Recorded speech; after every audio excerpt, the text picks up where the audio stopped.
تخيل حفله مجنونه شغاله 24 ساعه، نخبه المجتمع، الناس اللي معاها فلوس زي الرز قاعدين في حلبة سريه بيتفرجوا على وحوش مرعبه اسمهم اللاعبين وهي بتقطع في بعض. الوحوش دي كانت مصنوعه علشان القتل وبس، مجرد آلات غريزيه للمتعه الدمويه. لكن في ليله مشؤومه حصل اللي ما كانش على البال ولا على الخاطر. الوحوش دي تصحي جواها الاراده والحريه، وهنا وفي هذه اللحظه الحلبة اتقلبت لمجزره بكل معنى الكلمه. وبعد ما خلصوا على كل الضيوف خرجوا للعالم الخارجي، ومعاهم عالم اسمه كنزاكي اللي كان رافض يسلم العينه الجديده لصاحب الشركه اماجي اللي كان هيموت ويستولي عليها. لايك واشتراك يا فنان وخلينا نكمل. تمر السنون والاعوام والوحوش بقت عايشه مع البشر، وما تقدرش انك تفرق ما بينهم. مثلا الشخص ده اللي بيقتل اللي جنبه في لمح البصر من غير ما حد يكتشف ان هو اتحرك اصلا. ده بقى هو جين، واحد من اللاعبين ال 12، ولكنه ما يعرفش لانه العينه اللي العالم كنزاكي ما سلمهاش لاماجي، وهما الاثنين عايشين في الحي الفقير. وجين حلمه ان هو يجمع فلوس ويبقى على وش الدنيا. وقبل ما يخرج يقابل صحابه والجد بيقول له انا عارف يا جين انك قوي، ولكن انا مش عايزك تستخدم قوتك في الشر. اسمع يا جين، لما تضرب الاشرار من غير ما يكون في نيتك انك تنقذ حد دوت مش عداله، ده مجرد عنف، والعنف بيولد الكراهيه، والكراهيه بتغير الانسان. كلام كبير على عيل صغير ولكنه بيفهمه وهو طايره، وبيقول له ما تقلقش عليا يا جدي. وبيتحرك بقى علشان يقابل صحابه، وفي الطريق بيلاقي بنت مزنوقه من شويه بلطجيه عايزين يعملوا معاها حاجه مش تمام. ايه رايك اساعدك ولكن في المقابل تديني فلوس؟ فهي بتوافق على طول، ودوت بدون اي رحمه بينزل ردم فحت فشخ فتق فيهم،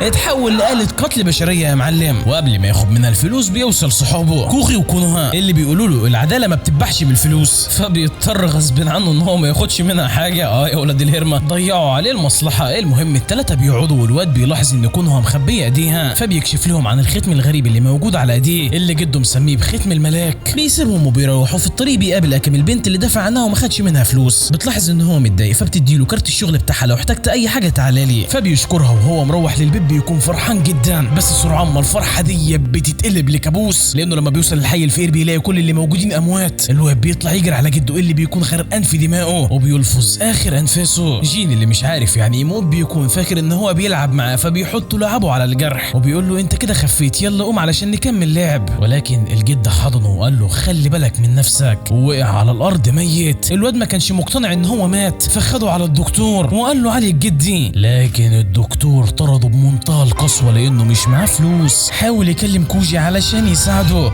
ولكن ابوه اصلا كسر التليفون ورماه في وشه، ورفض ان ابنه يختلط بالمشردين. الواد ما كانش عارف يعمل ايه ساعتها، بيفتكر اكامي فجري عليها اللي بدون اي تردد بتاخده على المستشفى، وهناك اكتشف الحقيقه المره، جده مات ومش هيرجع تاني. اكامي الواد صعب عليها فخدته يعيش معاها، بتحاول تهون عليه ولكن دوت انفجر في البكاء، ولاول مره حس بفقدان الاحبه. وفي اليوم اللي يليه وهم بيشتروا هدوم ظهروا قدامهم الوحش اللي قتل جده، شيطان الزوبعه اللي بدون اي مقدمات هجم على اكامي وصابها اصابه مميته. لسه بيكون هيكمل عليها ولكن جين وقف علشان يحميها، لكن الوحش قال له انا هقتلها قدامك زي ما قتلت جدك بالظبط.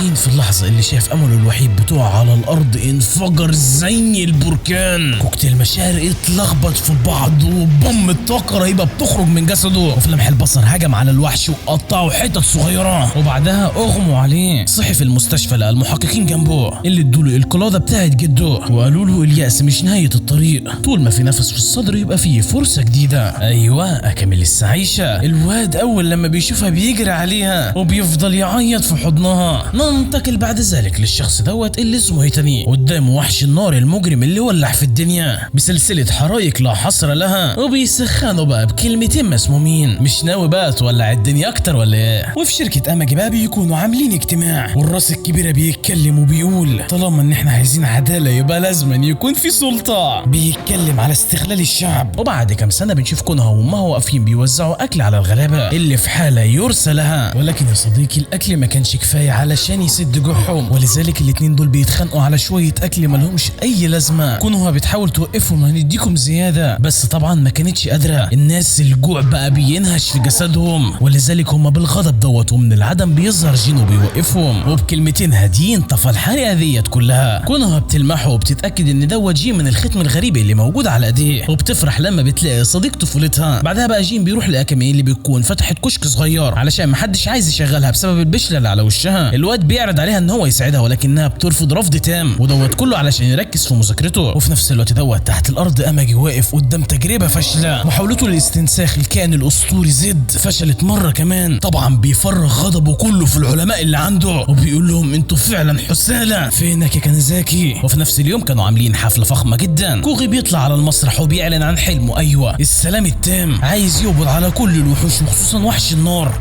اللي عمال يعيش في الارض فساد. كلام جميل جدا، ولكن بيلاقي انقلاب واستهزاء واستنكار ملوش اول من اخر، ولكنه ولا بيتاثر. بعد ما الحفله بتخلص كوغي بيكشف لاصحابه عن القاعده السريه المجهزه بابحاث التكنولوجيا، وبينطلقوا في اول دوريه ليهم بعد ما جالهم بلاغ عن حريق جديد. وفي نفس تلك اللحظه جين بيشم ريحه الموت وبينطلق هو كمان ناحيه النار. جوه المبنى بقى اللي النار عماله تاكل فيه، الدنيا متدمره على الاخر. كوغي وجين بيوصلوا في نفس اللحظه، بس مفيش وقت للكلام لان بيسمعوا صوت صرخ الطفل بتهز المكان. في طفلين محبوسين جوه النار، وهنا بنشوف بقى الفرق ما بين الاثنين.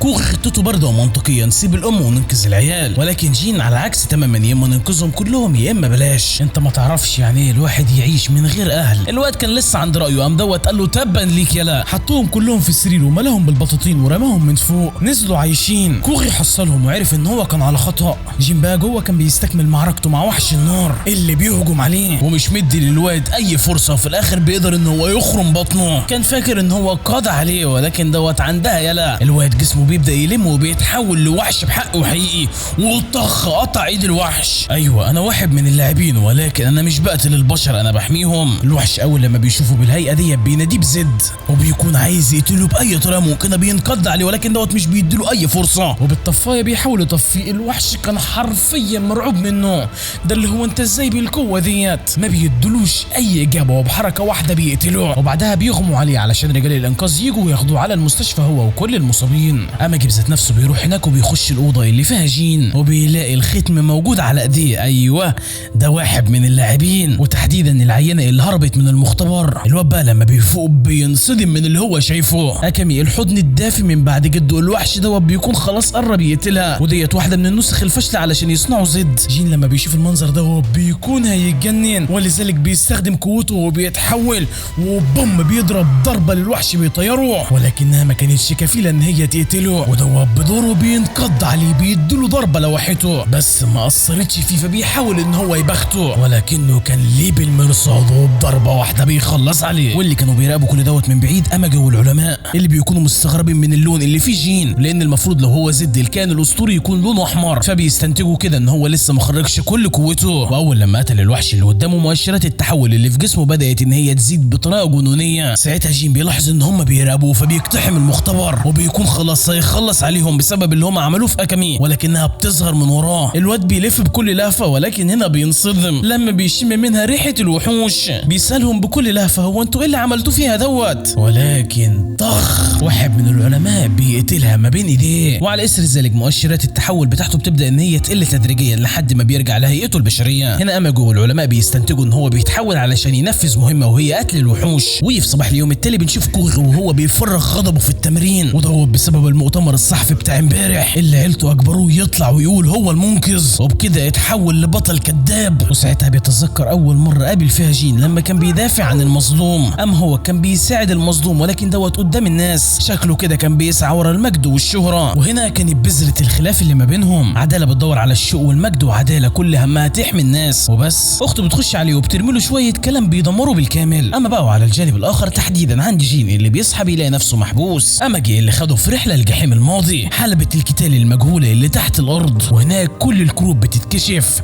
اما جي هو صانع الوحوش ديت كلها، وجده كانزاكي اللي هو اصلا طلع ابوه هو اللي مصممه علشان يكون السلاح المضاد، ايوه اصطياد اللاعبين. اما جي بيكون عايز يتحكم بيه وبيرمي يا صديقي اخر ورقه، وبيكشف له ان اكامي الحقيقيه لسه عايشه، بس بيعرفوا ان الانقلاب عليه معناه ان الوحوش هتفرمها. الواد بيفهمها وهي طايره، عرف ان هو المنشود وقال له انا هوافق على كل حاجه انت عايزها ولكن بشروط، واطلب واتمنى. الشرط الاول ان هو يرجع وش اكامي الجميل زي الاول، والتاني ان هو يدور على ابنها اللي اتاخد منها. اما جه بدون اي تردد بيوافق، وبكده مضى جين على عقد بيع انسانيته، مستعد يكتب رساله وداع للست الوحيده اللي حبها في حياته علشان يتحول من جين الانسان للاعب زد، السلاح اللي هيحمي العالم من الشر اللي ابوه اصلا كان السبب في وجوده. وبعد سنتين في مسرح جريمه، المحقق سيما بيلاقي جثه متحوله الرمل متقطعه الاشلاء كل جزء منها في حته. سيما بيربط الخيوط ببعضه وبيتذكر القضيه القديمه اللي اتقفلت ضد مجهول،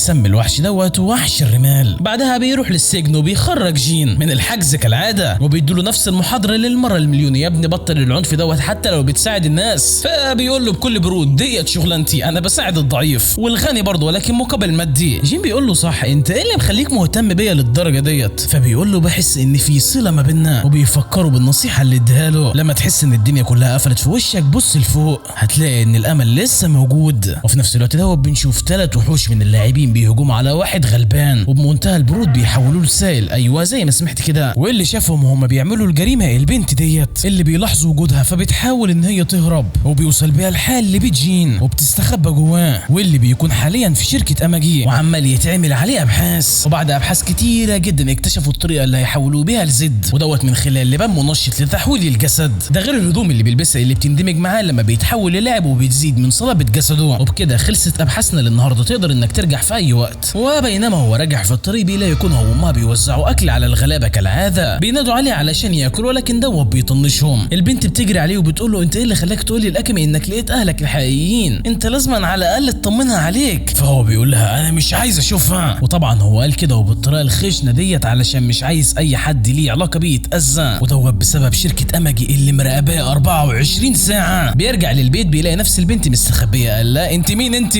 فبتعتذر له وبتعرفه ان هي استخبت علشان كان في شويه وحوش بتطاردها، ودوت لانها شافتهم وهم بيقتلوا بشري. وهي بتقول الكلام دوت هو بيحس بيهم، ولذلك بيقول لها: اوعي تتحركي من مكانك مهما حصل. واول لما بيخرج هي بتخاف فبتطلع يا صديقي وبتشوف شنطتها فبتجري علشان تاخدها، ولكن دوت اصلا كان فخ من الوحوش اللي بيحصروها من كل الاتجاهات. وخلاص هيخلصوا عليها، ولكن بطلنا بيظهر اللي بيقول لهم: احسن لكم خدوا بعضكم وامشوا. طبعا بيستهزئوا بيه وبيكونوا عايزين يضربوه، ولكن دوت بيعرفهم ان هو وحش كاسح. ما هي الا ثواني معدوده كان ضرب ال3 عدمهم العافيه حرفيا، ولكنهم مش بيستسلموا وبيتحولوا لهيئتهم الوحشيه، وعلشان كده بيطلع اللبان وبياكله. طبعا الوحش دوت مش بيديله اي فرصه وبيفضل يضرب فيه، خلاص هيخلص عليه، ولكن على اخر لحظه بيتحول وبينقض عليه وبسرعه البرق بيفشخوا بكل ما تحمله الكلمه من معنى. اما الاتنين التانيين بيهربوا، بس العمليه لسه ما خلصتش، لان بعد ما دمروا فيه كائن طفيلي خرج من جسده، ولو كبر هيتحول لواحد من الوحوش. وعلشان كده جين لسه مرجعش لهيئته البشريه، واللي بيعقد الدنيا اكتر واكتر ان مؤشر التحول في جسمه بيزيد بطريقه متخلفه، لدرجه ان اماجي بيطلب من اتباعه ان هم يروحوا يخلصوا على الحشره ديت، لكن قبل ما يوصلوا الشخص الغريب دوت هو اللي بيقتلها. وده برضه واحد من اللاعبين واسمه الكناس، منضم لمنظمه اسمها الايفولو. اول لما قتل اللاعب من هنا جين رجع لهيئته البشريه. الكناس بيوصل عنده بشكل غريب، بيكون خلاص هيخلص عليه، ولكن وبدون اي سابق انذار هيتاني بيتدخل وبيقول له: ما تقتلوش. ليه؟ لان دوت زد، لو قتلته الزعيم هيخليك تقول على نفسك يا رحمن يا رحيم. الدنيا بتتعقد اكتر واكتر ومحدش فاهم اي حاجه، لانه بيعرف جين وبيقول بمنتهى الثقه: انا كنت مستنيك تكبر. بعد ما بيمشي بيظهر اماجي والعلماء بتوعه. الواد على طول بيسالهم: هم مين الناس ديت؟ فبيضطروا يشرحوا له قوانين اللاعبين. لو اي لاعب قرر ان هو يرجع لهيئته الاوليه اللي هي اصلا حشره او وحش، بيظهروا قدامه وبينسفوه عن الوجود، وديت هي مهمتهم. وفي صباح اليوم التالي البنت مشعربه نفسجي ديت اللي بالمناسبه بيكون اسمها تنكا بتفضل تترجى في صاحبنا ان هو يخليها تبات هنا لحد ما تحس بالامان وهتمشي، فبيوافق. نروح لكوغي حفيد اماجي عايش في ميه البطيخ، بيوصل لمختبر التكنولوجيا اللي اصدقائه طوروه من بعده. بيوروه النموذج الاول للبدله القتاليه. الواد كان فاكر نفسه هيشوف تحفه فنيه، لكنه بينصدم صدمه عمره. ايه القرف ده يا جماعه؟ لون البطل بيكون ابيض مش اسود، وفين الرداء وفين الاجنحه الاسطوريه؟ الواد بيدقق في تفاصيل ملهاش اي 60 لازمه. وهو خارج بيقابل راجل عجوز اسمه جيرو، بيحطه في اختبار شيطاني، اختبار يزلزل اي بطل مزيف. بيقول له: قدامك خيارتين يا بطل، اختك كونها اللي المدربه بتاعتها سيطرت عليها دلوقتي وممكن تقتلها في اي لحظه، او 3 من المعجبين بتوعك يموتوا. ها يا بطل العداله، هتختار تنقذ مين؟ الواد ما بيفكرش مرتين وبيفتح سبرنت على المكان اللي فيه اخته علشان ينقذها، واختار عيلته على حساب الغريب. لكن لما بيوصل عند اخته بيلاقيها زي الفل، المدربه بتاعتها بتدربها تدريب عادي وما فيش اي حاجه غريبه. الواد بيطمن، لكن هنا كانت الكارثه. جيرو ما كانش بيهزر يابا. الواد بيسمع في الاعلان ان في 3 بنات ماتوا في نفس الليله، بيتصل بيه وبيقول له: انت سقطت في الاختبار، اختيارك كان غلط. الواد بيتدمر تماما، اكتشف ان عدالته مجرد وهم ملهاش اي قيمه. وعلى الصعيد الاخر الشيطان اللي بيلعب على كل حبل شويه، هيتاني بيروح للعيبه اللي هربوا من جينو وبيقول لهم: روحوا اقتلوه وانا احميكم من الكناس. يا ابن الذين، خطته واضحه وضوح الشمس، عايز يولعها ويستغل الكل علشان يوصل لهدفه. وفي تلك الاثناء كونها كانت قلقانه على جينو، عايزه تديله السلسله بتاعت جده، ولكنه لما قابلها عاملها بقسوه وطردها وقال لها ما تجيش للحي دوت تاني مهما يحصل، وسابها ومشي هو وتنكا. بس في نص الطريق بيحس باللاعبين فبيرجع لنفس المكان اللي فيه كونوها، وحصل اللي هو اصلا بعدها عنه علشان ما يحصلش. ايوه واحد من الوحوش خطفها، والتاني بيظهر قدام صاحبنا اللي بيقول له انت في اعداد الموتى. جين بيحط ايده في جيبه عايز يطلع اللبان ولكن للاسف نسي ياخده. التاني بقى بيكون اتحول وفضل يضرب فيه لدرجه ان هو خرم بطنه. اماجي والعلماء في تلك اللحظه حسوا ان جين في خطر ولذلك قرروا ان هم يتدخلوا، ولكن واحد من اللي موجودين وقفهم علشان نشوفوا ونتاكد هل الابحاث اللي احنا بنعملها عليه ديت ليها فايده ولا لا.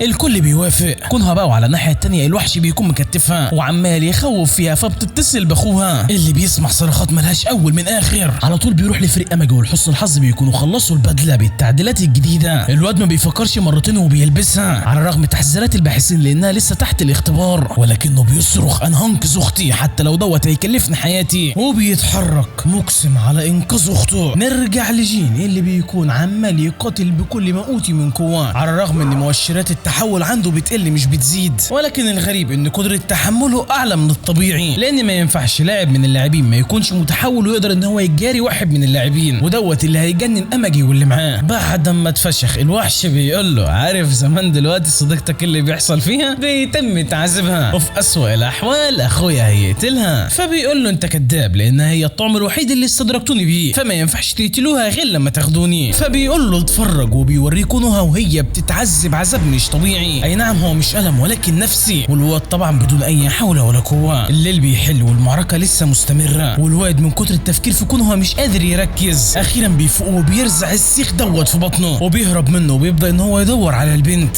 اما بقى اللاعب بيجيله الشيطان بذات نفسه وبيقول له شكلي كده مش هقدر اعتمد عليك، فقال له اخرس واتحرك ورا جين. تنكا بقى وعلى الجانب الاخر بتكون عماله تفكر فيه ومن كتر الملل بتقرر ان هي تروح تدور عليه، ولكن بوم الحشرات بتوصل لغايه عندها وشكلها هي ديت النهايه. جين بقى على الناحيه الثانيه قدر ان هو يحدد مكان كونها، بيبص من شمال يمكن الوحش عامل له فخ ولكنه ما بيلاقوهوش. بيجري على البنت وبيفكها وبيقول لها ما تطلعيش اي صوت. كونها اول لما بتشوفه بتفرح وبتبدا تعيط. هو بيشيلها ما بين ايديه ولسه بيكون يتحرك ولكن طخ الوحش اللي كان خاطف كونها كان عامل له فخ وخرم صدره، فاضطر ان هو ينزل كونها على الرغم ان هي عماله تنزف وبيتحرك ناحيه الوحش اللي ما بيكونش جاي لوحده. بيحاول يعمل معاه اي حاجه ولكن مش قادر. الوحش خلاص زنقه وهيديله القضيه.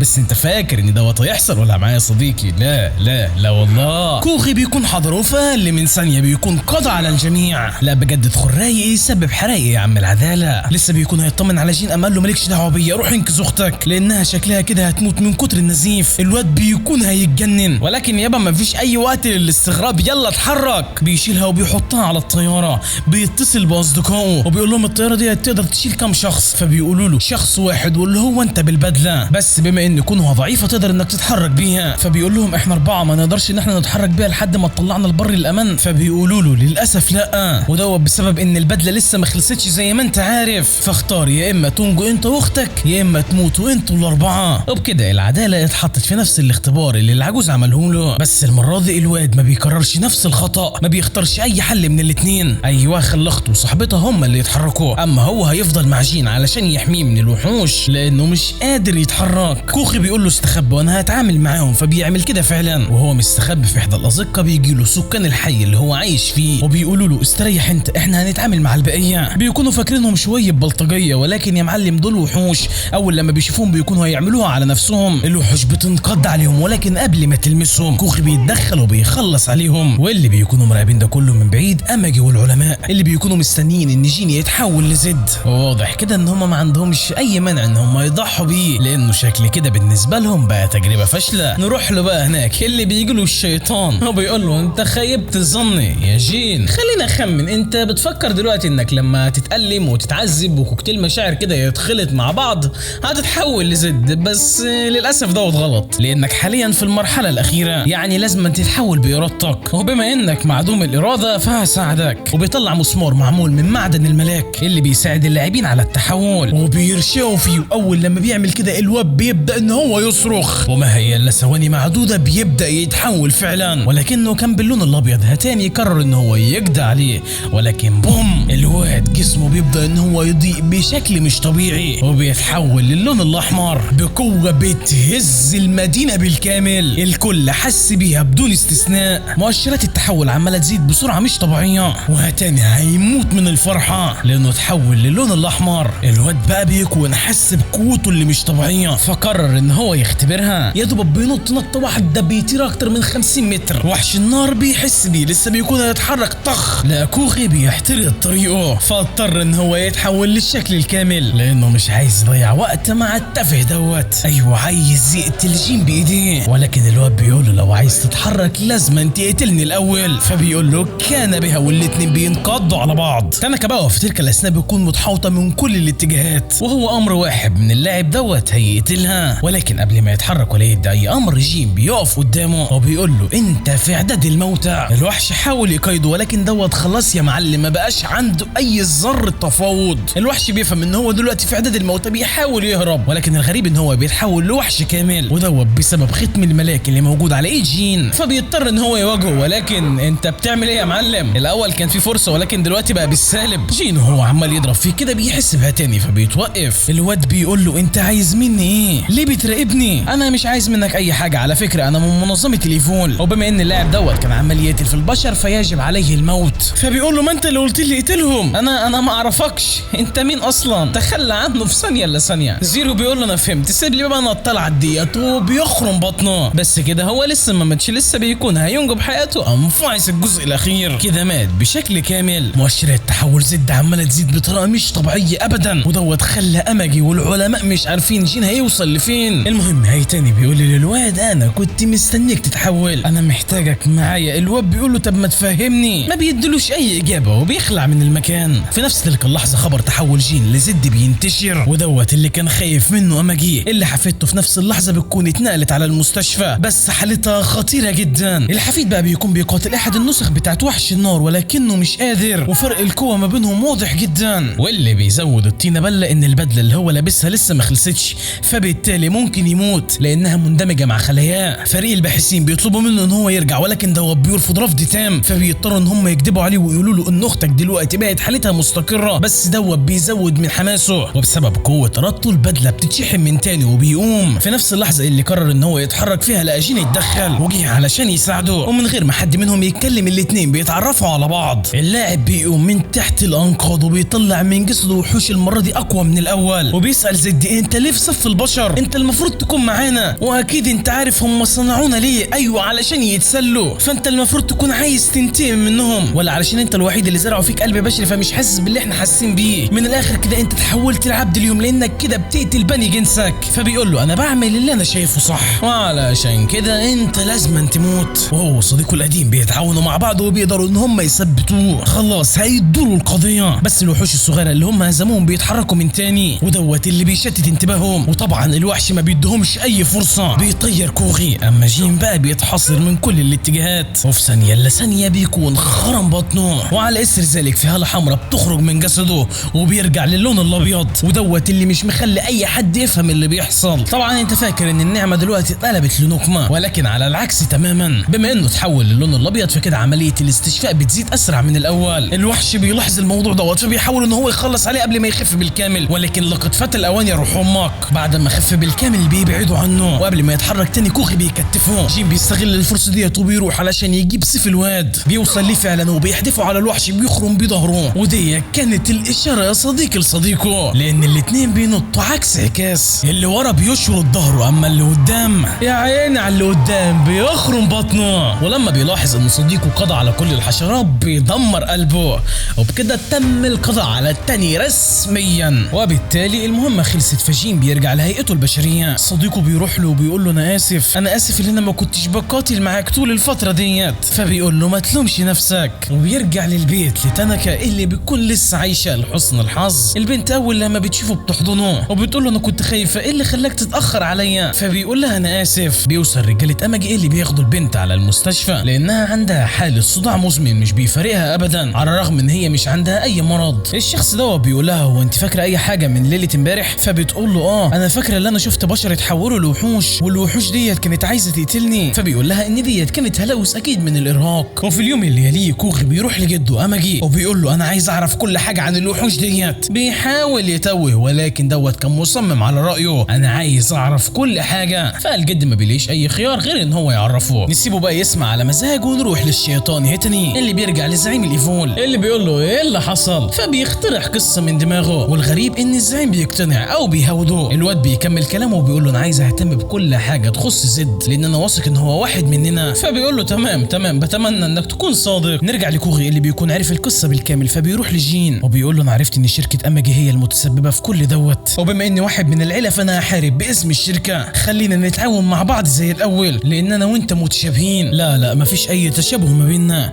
انت بتقاتل علشان مجدي عيلتك اما انا بقاتل علشان احمد ضعيف. فبيقول له انا اسف اللي انا فهمت الحقيقه ديت متاخر، اقسم لك اللي انا هنقذ الضعيف مهما حصل. وبيلقبه باسم زد مان. فبيقول له يلا نروح نشوف اختك علشان هي فات. اللي بتقول لهم هم مين اللعيبه دول وليه قالوا ان عيلتي هي اللي صنعتهم، انا عايز اعرف كل حاجه. اخوها لسه بيكون هيتكلم ولكن جين بيقول لا احنا ما نعرفش اي حاجه، لدرجه ان احنا تحت المراقبه. بيخرج وبيقول له انت ايه اللي خلاك تمنعني وايه الفايده اصلا ان هي تعرف. فاهم قايل له في اللحظه اللي انا وانت بنتكلم فيها ديت في ناس كتيره جدا بتموت على ايد اللاعبين، فاحنا لازم نوقفهم باي شكل من الاشكال. ما هو دوت اللي احنا بنعمله، بس ما ينفعش ان احنا نتحرك بتهور. ما بيلاقيش اي فايده من الكلام فبيتحرك علشان يمشي. وفي الطريق بيقابل الحيه بذات نفسها اللي بيقول له ابعد عن البنت ديت، قصده على تنكا، احنا ورانا شغل. قام قال له هروحها واجي معاك. اللي بتقول له يلا بينا نرجع للبيت. قام قايل لها لا في مكان لازم اروح له الاول. طب انا هاجي معاك. لا ما ينفعش علشان انت لو جيتي معايا يبقى انا كده بعرضك للخطر. فبتقول له تمام انا مستنياك. واللي بتكون سامعاهم هي كونوها اللي بتكون اصلا جايه علشان تتكلم معاه، ولكنها بتلف وبترجع علشان افتكرت ان جين بيحب تنكا مش هي. اللي بيكون راح لشركه اماجي علشان يفهم ايه اللي حصل لجسده بعد التحول الكامل. الجد بقى بيكمل الحكايه للحفيد. اسمع ايها العاق، من اكتر من 30 سنه بدانا نصنع في اللاعبين علشان تسلينا وفي نفس الوقت يكون معنا اسلحه نحمي بيها البلد او بمعنى ادق نخوف بيها الناس. بس في مره قررنا ان احنا نصنع عينه مختلفه وهي زد، لاعب بمشاعر بعواطف بعقل يقدر ان هو يفكر بيه، مش الغريزه الوحشيه هي اللي تتحكم بيه. بس وقت تصنيعه الجين اللي اسمه نيت اللي كان مسؤول عن تصنيعه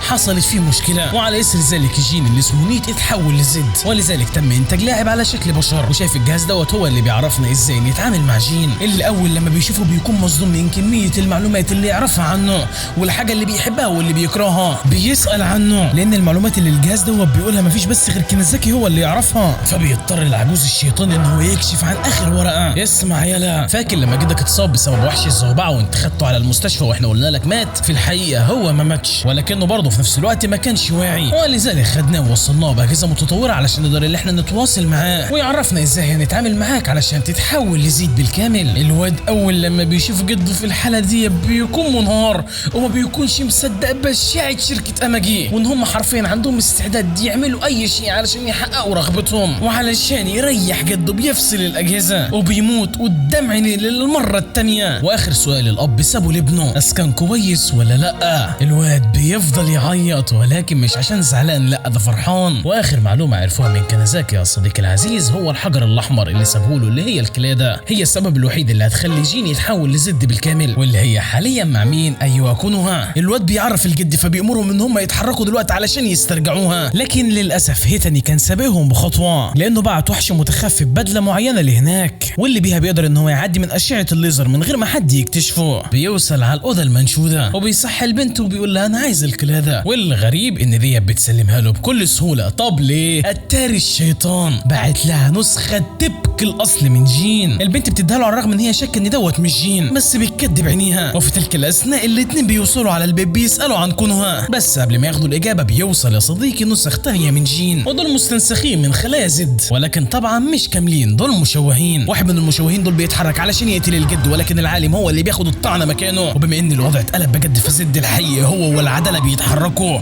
وبيبداوا التقسيم في كل اللي موجودين. بعدها بيروح عند العالم اللي الطعن اللي بيقول انا كنت بتمنى ان انا اشوفك بهيئتك الكامله وبيفارق الحياه. كوغي بقى بيكون وصل لاخته وبيسالها عن الكلاده ولكن كما هو متوقع بيكون تم اخذها. وبعدها بوم بيسوي بيت اماجي بالارض دمروه بالكامل، بس لحسن الحظ الكل قدر ينجو. وفي صباح اليوم التالي واحد من اتباع ابو كوغي بيجيب له صوره لجين، بس بما انه ما يعرفش اللي ابوه بيعمله فما بيقدرش ان هو يتعرف عليه، ولانه بقى له فتره عمال يلاقي جين في كل حته ابوه بيكون فيها فبيقرر ان هو يبحث عنه ويعرف كل حاجه وراه. نسيبه بقى يدور براحته ونروح للمستشفى. اماجي هناك كان بيتعالج وكان زعلان جدا على موت العالم لانه واحد من اهم العلماء اللي شاركوه في حلمه وهو صنع زد، واللي معكر مزاجه اكتر واكتر ان الكلاب كلاده ما بقتش معاهم، وكده التحول بقى شبه مستحيل. ولكن الحفيد وجين بيطمنوه، الجد بينبسط وبينتقل بقى لحته امان، وجين بيقرر ان هو يرجع للبيت، وكوكي بيعمل نفس الشيء وبيلاقي ابوه هناك مستنيه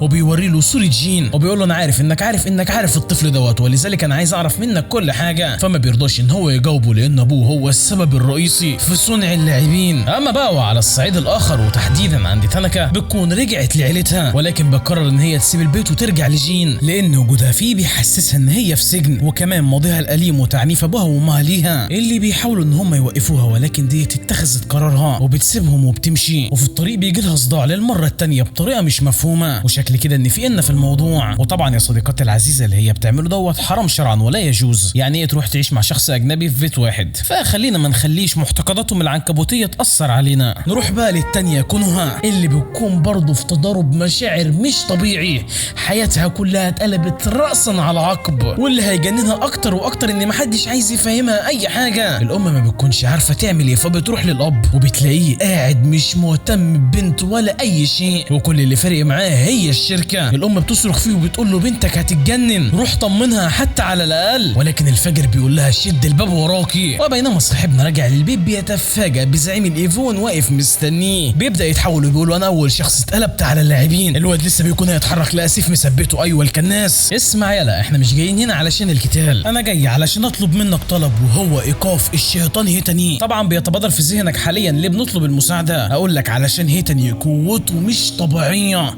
اقوى من اي وحش انت ممكن تكون قابلته. الواد بيقول لهم طالما ان طريقنا واحد يبقى ديل، وبيرجع للبيت وهناك كانت تاناكا مستنيه اللي اول لما بتشوفه بتجري تحضنه وبتقول له انت اتاخرت عليا وكمان ما جيتش خدتني من بيتي. فبيقول لها انا بحبك بس ما ينفعش ان انا اخليكي جنبي لان انا كده بعرض حياتك للخطر. فبتقول له انا مش فارقه معايا انت مين ولا هتعمل ايه، انا عايزه افضل معاك لان انا حاسه بالامان طول ما انا جنبك، وكمان حاسه معاك بالعيله اللي انا افتقدتها ولذلك انا مش هتخلى عنك. الواد بينبسط جدا بالكلام دوت وبيقرر يكسر القاعده. وفي نفس الوقت دوت كوغي بيكون عمال يطور في بدله الفاس بتاعته وكان مبسوط جدا لانه هينفذ العداله اللي بيتمناها اخيرا. ولكن الفرحه ديت ما بتدومش كتير. تليفون من العجوز جيرو بيعرفه ان اخته مفقوده، لو عايز تعرف مكانها تعالى لي. ده بدون اي تردد بيلبس هدومه والمره دي بيعرف اصدقائه، وكمان بيتصل بجين وبيعرفه في نفس الوقت بيكون وصل للعجوز اللي بيقول له يلا بينا. وبما انه قال لاصدقائه فهم بيتتبعوه وكمان بيكونوا عارفين مكانه من خلال الجي بي اس اللي معاه، وبكده هيكونوا عارفين هو فين. ولكن وفجاه العجوز بيختفي من قدامهم في لمح البصر، وكمان جهاز التعقب بيتعطل. الله هو ايه اللي بيحصل؟ مساعد كوغي بيتصل بيهم وبيقول لهم جهاز الجي بي اس اتعطل وانا بحاول دلوقتي اصلحه، ولكن في الحقيقه الجهاز كان شغال وما فيهوش اي حاجه وهو اللي عطله بايديه. وكما توقعت يا صديقي دوت واحد من اتباع هيتاني، والعجوز اللي في نفس اللحظه دي بيخدر الواد، ولما بيفوق بيكون سايب له سماعه بيتكلم بيها عن بعد. اسمع يا عم انا هحطك في اختبار مره تانية وبتمنى المره دي ما تخيبش املي، وعلشان نكون عادلين انا ما خدتش اسلحتك، وعلشان ما تتعبش نفسك انا فصلك عن العالم الخارجي. يلا يا معلم الاختبار بدا. فبيقول له انا مش جاي هنا علشان تختبرني، انا عايز اخد اختي وامشي. فبيقول لهم هي مش هنا فخلاص يبقى انا همشي. ايه ده انت صدقتني بالسهوله ديت؟ فعلا انت غبي بطريقه مش طبيعيه. يلا وريني همتك. الاختبار بدا. الواد بيطلع مسدسه وبيبدا يتحرك فعلا، واسنم هو بيدور على مكان يخرج منه بيفتح الباب دوت. وهنا كانت الصدمه، في حفله معموله والضيوف هم البنات اللي معاه في المدرسه واللي معجبين بيه واللي اول لما بيشوفوه بيجروا عليه. ساعتها بينصدم وبيجري على الحمام علشان يهدي نفسه، وفي نفس الوقت بيتصل بالعجوز وبيقول له يلا المرحله الثانيه من الاختبار بدات. فبيبدا يفكر الاختيار الصح، هل انقاذهم واختي تموت ولا العكس هو اللي يحصل؟ ما بيلاقيش اي اجابه فبيقرر ان هو يرجع لهم. ساعتها في بنت من البنات بيقولوا وبتعرفوا ان هي عارفه ان هم مخطوفين،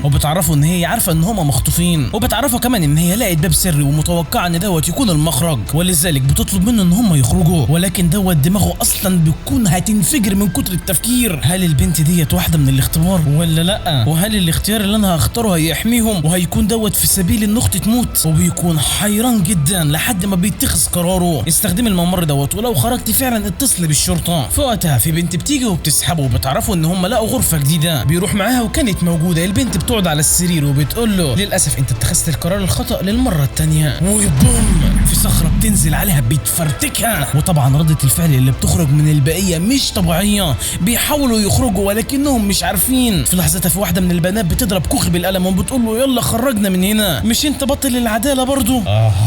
الكلام دوت كان زي الصاعقة اللي نزلت عليه. باب الغرفة بيتفتح فالبنات بتتحرك علشان تخرج، لكن كوغي بيوقفهم وبيقول لهم استنوا في خدعة بتحصل. وفي تلك الأثناء باب الغرفة بيتقفل من تاني، وواحدة من البنات كانت جوه وفي باب غريب ظهر عندها. العجوز بيحطوا فيه اختبار تالت وبيطلع عليه وحش عملاق، وبيقول له قدامك خيارتين برضه. الخيارة الأولى إنك تهرب وتسيب البنات يموتوا، الخيارة التانية إنك تحارب الوحش دوت وتهزمه، وبكده كلكم هتقدروا إنكم تهربوا من خلال المصعد اللي هناك دوت. فبيختار الخيارة الأولى وبينقض على الوحش. نروح بقى لكونها اللي ما بتكونش اتخطفت يا صديقي ولا أي حاجة، دي كانت عند أكامي اللي كانت مبسوطة جدا إن البنت لجأت لها. بتسألها عن جين فبتقول لها حتى أنا ما أعرفش، وبتعرفها إن هي الفترة الأخيرة بدأت إن هي تخاف منه. لسه بتكون هتطمنها، ولكن في حاجة غريبة جدا بتحصل في البلدة. كل شاشات الإعلانات كل شاشات المحطات بتتقفل وبتشتغل تاني، واللي بيظهر لهم مين؟ أيوه هيتاني. مرحبا أيها البشر، خلوني أعرف عن نفسي الأول. أنا من منظمة اسمها الإيفول، وإحنا مجموعة من الوحوش متخذين هيئة بشر، واللي يشوفنا ما يقدرش إن هو يفرقنا عن البشر الحقيقيين. إيه الهبل اللي بيقولوا دوت؟ وده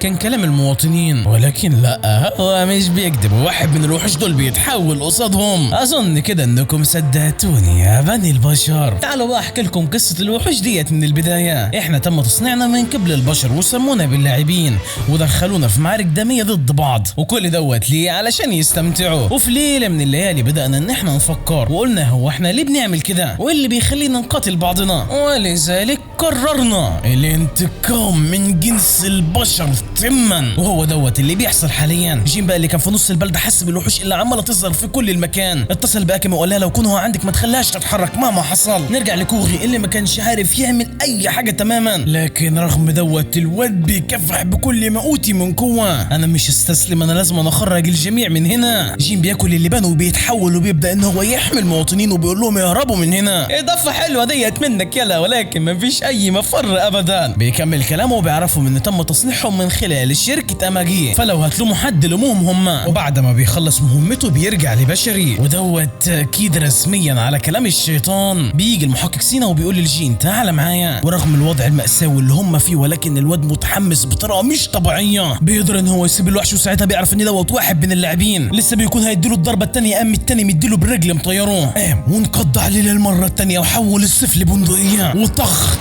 جابوا على الارض. تم هزيمته. يلا حررهم زي ما انت وعدتني. حاضر. من العين ديت قبل العين دي البنات بتتحرك علشان يستخدموا المصعد ويخرجوا، وهم بيتحركوا كده في اشعة ليزر بتظهر من كل المكان وبوم البنات بيبداوا ان هم يتقطعوا واحدة تلو الاخرى.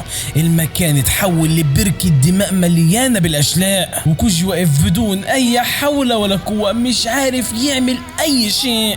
زي ما وعدتك هو اتحررتهم من الجحيم. وبينما هو منهار بتيجي البنت ام شعر بنفسجي وبيكون بيتم التحكم بيها عن بعد، وبتقول له انا عارفه مكان اختك. بيتحرك معاها وفي الطريق بتاخد منه المسدس وبتحطه ورا ظهره. الواد بيفتكر ان هي معاهم لكنه ما يعرفش ان هي تم التحكم بيها. بيوصلوا عند العجوز اللي بيقول مرحبا ببطل العداله المزيف اللي اتشهر بسبب حادثه الحريق اللي هو ما عملهاش اصلا. ودوت ليه؟ علشان انت بتسعى ورا الشهره والمجد زي عيلتك على حساب المواطنين اللي زينا. شايف عيلتك عملت ايه في ابني؟ حولته لوحش مسخ. وهو بيتكلم كده بيبدا ان هو ينهار وشكله بيتغير. ابنه بيجيب له علاجه، واول لما بياخده بيبدا ان هو يهدى. على فكره انا مش بريء، انا مذنب زي جدك بالظبط، ودوت لاني كنت واحد من الباحثين اللي انشأوا اللاعبين. ولما حصلت الكارثه فقدنا التحكم باللاعبين، جدك اول قرار خده قتل كل الباحثين اللي كانوا مكفلين بصنع اللاعبين. طبعا رجالته نفذوا الاوامر وحبسوني انا وابني اللي ما استحملش ومات. وانا علشان ما اخسرش اغلى حاجه عندي خدت ابني ودمجت وعيه مع واحد من الوحوش، ولذلك هو بالشكل اللي انت شايفه دوت. وكمان بما انك كبير في السن زرعت خلايا وحوش في جسدي، ولذلك انا اقسمت ان انا لازم انتقم من كل عيله اماجي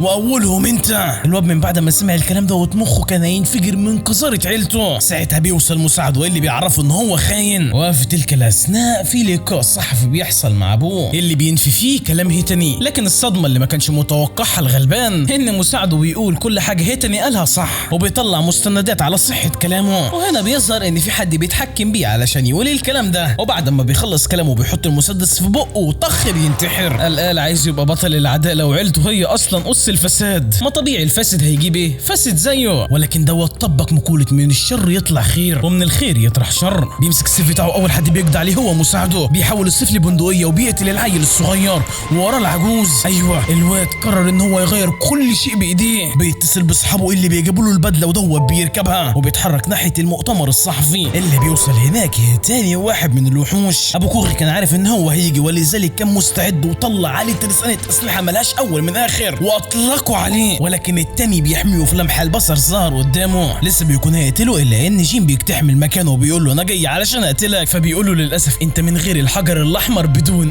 اي فايده، وبيرزع صبعينه في بطنه. انت كده هتموت. اقول لك على حاجه، اكرهني علشان تكون واحد من اللاعبين الحقيقيين. على فكره انا مش عندي اي مانع ان انا اموت في سبيل انك تكون كامل، ولكن انت خيبت ظني. وبيطلع الحجر اللي كان زرعه في جسده. وداع يا كينازاكي. الواد بيمسك ايده وبيقول له انت تعرف عن ابويا؟ ما بيرضاش يديله اي اجابه وبيكون خلاص هيخلص عليه. لكن انت فاكر ان دوت هيحصل؟ لا لا لا والله. بطل العداله بيوصل وبحركه واحده من سيفه بيجدع على الوحش الاول. ابو كوغي بيطلب من ابنه ان هو يقتل جين لانه اللي دمر بيتهم وكمان بسببه جدك كان هيموت. فبيقول له اخرس بقى اخرس، انا عرفت كل حاجه، عرفت ان انت وجدي المتسببين في كل اللي بيحصل دوت. ايوه انتوا اللي انشأتوا اللاعبين. وبيوجه السلاح ناحيته. ايوه ناوي يقتله. جين بيحاول يمنعه ولكن دوت يابا بيطلق عليه علشان الام تظهر وتاخد الطلقه، ولكنها بتخترق الاتنين وبيوقعوا ميتين. في نفس اللحظه اللي هيتاني بيقول اللعبه بدات. اظهروا. ايوه كان زرع وسط الصحفيين لاعبين اللي بيتحولوا وبيبداوا ان هم يقتلوا في كل اللي موجودين ومستمتعين باللي بيحصل. كوغي بيستخدم قوته بيحاول ان هو يوقفهم بكل ما اوتي من قوه، ولكن العدد كان كبير جدا. هيتاني بيرمي الحجر الاحمر قدام جين وبيكمل كلامه. لو عايز تستخدمه انا مش همنعك، بس خليك عارف انك لو استخدمته المره دي مش هتقدر انك ترجع لهيئتك البشريه مره تانية. الخياره دلوقتي بقت في ملعبك.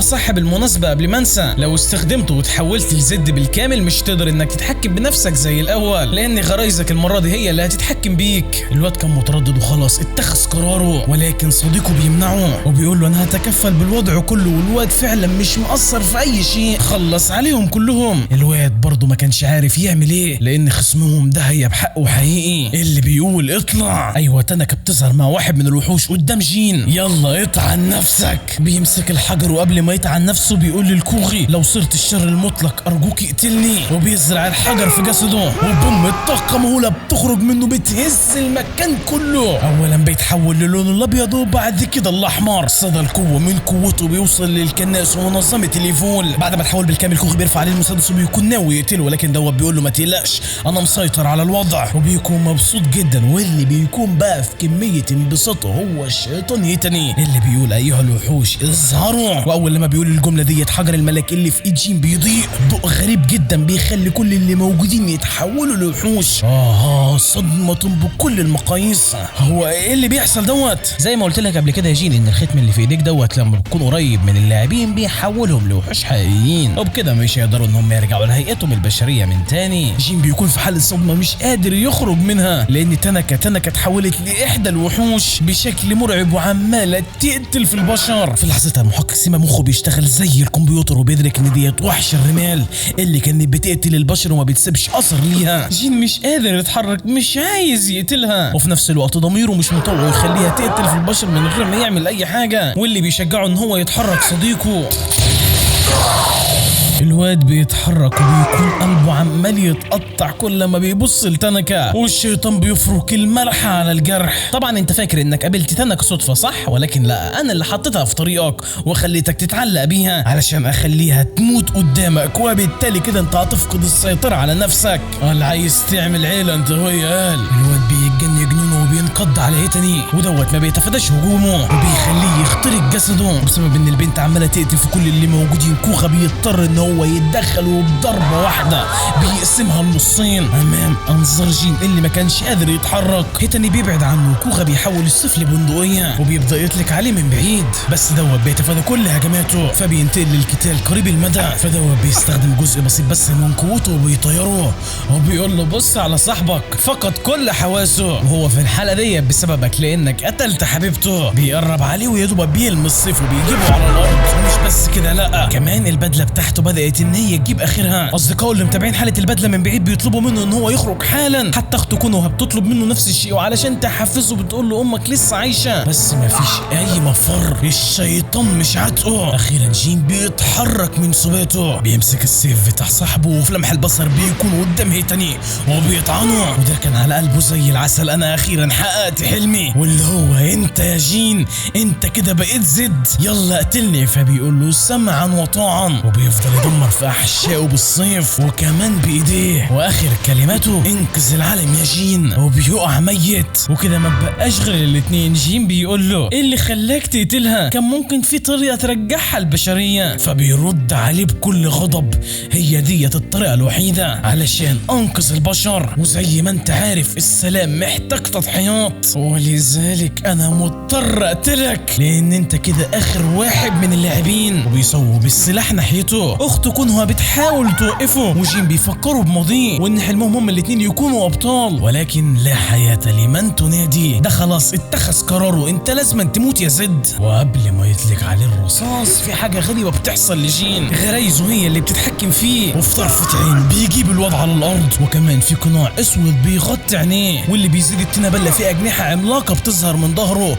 وهاله متخلفه بتطلع منه، ونيه القتل بتزيد ليفل ماكس. الكناس بيحضر في المكان وبيكون خلاص ناوي يقتله، ولكن بيحصل اللي ما كانش متوقع يا صديقي. جين بيقدر ان هو يسيطر على غرايزه، وكمان بيستعيد وعيه. قبل ما يمشي بيقول لصديقه ارفع راسك لانك لن تجد الامل مستلقي على الارض. ورغم ان جين سابه وما رضاش يقتله الا ان كوخا كان ناوي يتتبعه عايز يقتله باي طريقه، ولكن المره دي العجوز جده اماجي هو اللي بيوقفه، وبيقول له كانزاكي كان معاه حق، الواد دوت مش هيكون زي بقيه اللاعبين اللي غرائزهم هي اللي بتتحكم فيهم، لان كانزاكي علم جين ازاي يكون انسان ويتحكم بغرايزه. وبعد 5 سنين من الملحمه الضاريه ديت بنشوف لسه في لاعبين متخذين هيئه بشر، ولما بيظهروا يا اما كوخا بيتعامل معاهم يا اما جين. وبس كده يا صديقي نكون وصلنا لنهايه الانمي. مستني تقييمك تحت في الكومنتات ليه. ما تنساش بقى تعمل لايك واشتراك وشوف الفيديو دوت، اقسم لك هيعجبك جدا. وفي النهايه استغفر الله العظيم الذي لا اله الا هو الحي القيوم واتوب اليه. سلام.